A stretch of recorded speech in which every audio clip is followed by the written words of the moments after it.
Hey guys, Ray from Lovey RV and Boat. Today's project is to install a new light bar that I bought off of Amazon. It's made by a company called Nilight. Just an LED light bar. It's going to mount onto the front bumper of my Ram 3500 pickup. Basically, I just wanted a little more light when I'm going off grid, kind of into the back country.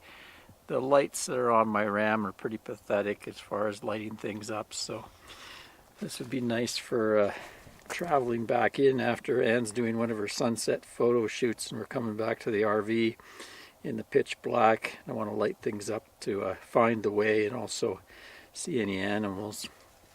So this was a pretty cheap one. It's under $100 on Amazon, so not too bad. And it comes with everything I'm going to need to install it. Wiring, switches, the whole 9 yards, mounting brackets. At first I'm just going to test and make sure it's working before I go to the trouble of installing everything. So I just have a battery here to do a test. So we'll unpack the wire in here and try a test hookup. Okay, pretty easy hookup. Like I say, all I'll have to do is add on some connectors. They give you some crimp connectors here, spade connectors to connect up. I just push them in for now for this test. And then they have a switch and a relay. It's 40 amp relay. And then this switch will switch that relay. This end connects to one of your vehicle batteries. And this rocker switch will be put on the dash inside. There we go. Looks awfully bright. Can actually feel the heat coming off it already. It's got fins on the back for cooling. Anyway, she appears to be working.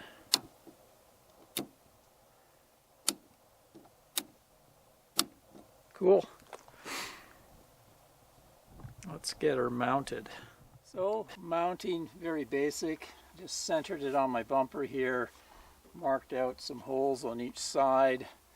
Did a pilot hole with my drill, and then I think it was a 5/16 bit so that the provided bolt would fit through there. They give you some washers, lock washer, and a nut. Used a little 1/4 inch drive with a 1/2 inch socket on it.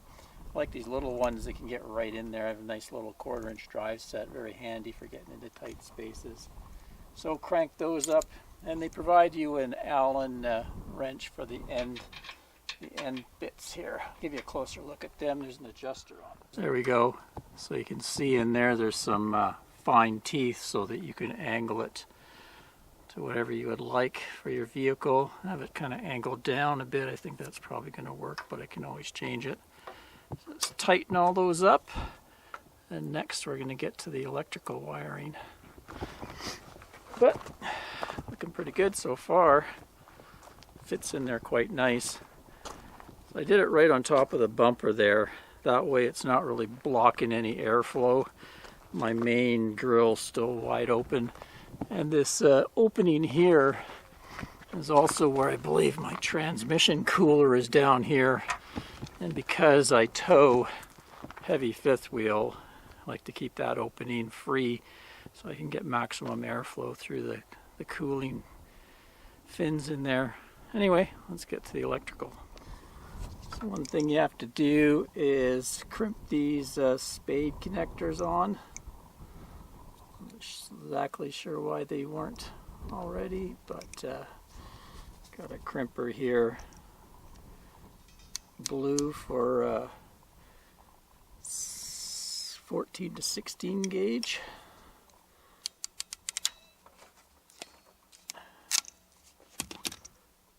There we go. Gripped on nice and tight.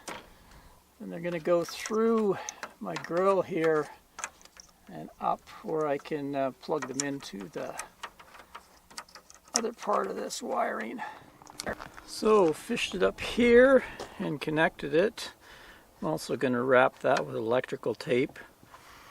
And then for my power connections, I'm going to use the battery on this side. It's a diesel engine. Cummins diesel has 2 batteries, but I have some nice points up here where I can connect This is actually going to a DC to DC charger, so I'll put it on top of that. And then it'll also be fused at 60 amps there, as well as its own fuse that it has. And the negative I should be able to pop there. There's a little relay that has to be mounted. Looks like conveniently there is a mount right here. It's the rubber for my window washer, and I can use this bolt and mount the relay right down in there. Then that'll allow me close access to get into the inside the cab, because down there's a rubber grommet that's used for my shift cable. So I should be able to feed the wire through there, and that'll get me underneath the driver's side dash. Should work out pretty good. So if you look at the roughed in wiring, this goes up behind there, connects there. It's going to go around the battery there. I'm going to connect positive and negative on those posts, and then the relay is mounted right up in there.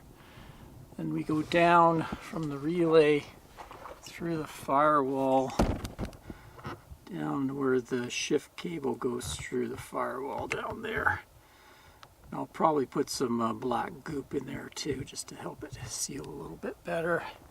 Then we'll go in the cab here. You can kind of see it in there where it comes through, right up in there. And luckily enough, I had a blank piece of plastic right there with a hollow area behind. Must be for some other features.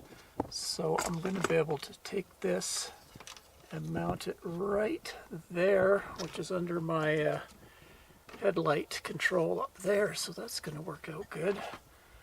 Just going to go through and cut through this with a multi-tool plunge cutter. Draw out where I want it, and that should be a good place to put that light. Just give her a test here. So light bar on. Hopefully it's on. Yes, it's on. Woohoo! There we go. The aid of my multi-tool and my good old buck knife. Kind of carved it out with the multi-tool and then used the buck knife to kind of whittle it slowly so that it just fit through there. Got it as straight as I can. Good enough for me. Anyway, we'll put that back in place, see how she looks. There's a couple wires hanging off of this thing, and in the instructions either put one or the other onto one of the connectors there, and then either it would light up when you turn it on, or it would light up, when your ignition turns on. I just have it set so that when I turn it on, it'll light up. And then you just tape off the spare pigtail.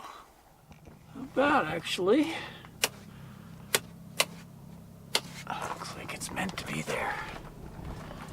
Anyway, I finished dressing the wires and everything. Maybe I'll wait till the sun goes down a bit. It's awfully bright here. And then we'll also do a test of the new light bar. Stay tuned.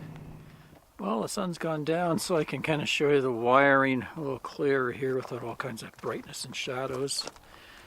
So yeah, it goes in here behind the grill, back up, and then I've zip tied it along here behind the battery. There's where the relay is.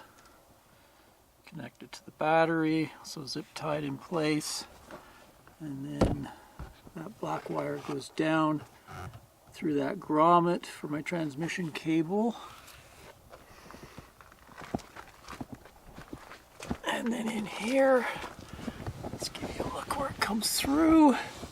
It's through the grommet there, and then I've just zip tied it up there, the excess wires, and then up here is my switch. So we'll wait for it to get really dark and we'll have a look at what it looks like. Okay, well, let's give it a test. There we go. Yeah, that lights up pretty good. Take her for a little drive. Let you see what it looks like. Okay, we'll do a test here. That's my normal lights. That's my brights. Now we'll turn on the new light. Yeah, I can see a lot more there.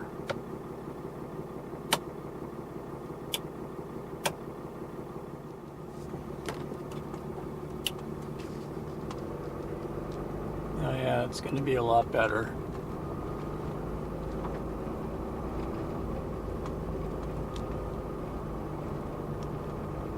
Way brighter.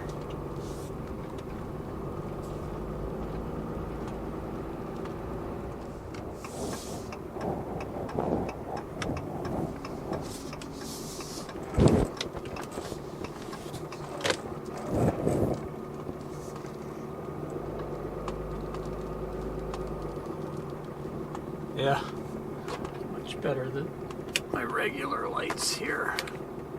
That was my regular brights. This is the new LED off-road light. Nice.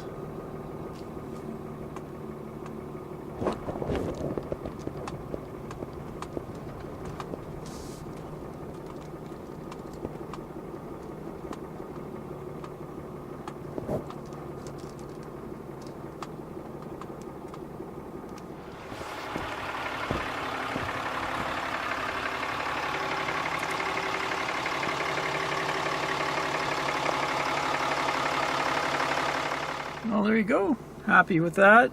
Even lights up blue like my headlights up here. Cool. Till next time, Ray from Love You RV and Boat. Cheers, everyone.